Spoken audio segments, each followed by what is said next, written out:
అమరావతిలో 34,000 ఎకరాలు 25 గ్రామాల నుంచి 29,000 రైతు కుటుంబాల దగ్గర నుంచి సేకరించడం జరిగింది. దానికి గాను అదనంగా 20,000 ఎకరాలు ప్రభుత్వ భూమి కలుపుకుంటే 54,000 ఎకరాల విస్తీర్ణంలో రాజధాని నిర్మాణం చేపట్టాలి అనుకుంటే 11 సంవత్సరాలు గడిచిపోయింది. కానీ ఇప్పటి వరకు అమరావతి రాజధానికి ఒక రూపం లేదు. ఎక్కడ చూసినా పిచ్చి మొక్కలే ఉన్నాయి.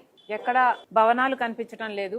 217 స్క్వేర్ కిలోమీటర్స్ గాను కనీసం 1 కిలోమీటర్లో అయినా డెవలప్మెంట్ జరగలేదు. కానీ ఈ 54,000 ఎకరాలలో మొత్తం డెవలప్మెంట్ జరిగిపోయినట్టే, అమరావతి యొక్క విశ్వనగరం అయిపోయినట్టే, అమరావతి ఒక బెస్ట్ లివబుల్ సిటీగా వీళ్ళు మార్చేసినట్టే.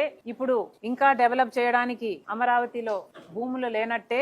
ఇప్పుడు చంద్రబాబు గారు మళ్ళీ సెకండ్ ఫేజ్ భూసేకరణకు స్కెచ్ వేస్తున్నారు. ఇది ఎంతవరకు న్యాయమో మరి చంద్రబాబు గారే సమాధానం చెప్పాలి. 54,000 ఎకరాలను మీరు అమరావతి కోసమని తీసుకొని దాంట్లో ఏమాత్రం డెవలప్మెంట్ చూపించకుండానే సెకండ్ ఫేజ్ గా 44,000 ఎకరాలను తీసుకోవడానికి సిద్ధపడ్డారు. దానికి గాను 16,666 ఎకరాలేమో 7 గ్రామాల నుంచి వెంటనే సేకరించడానికి తయారైపోయారు.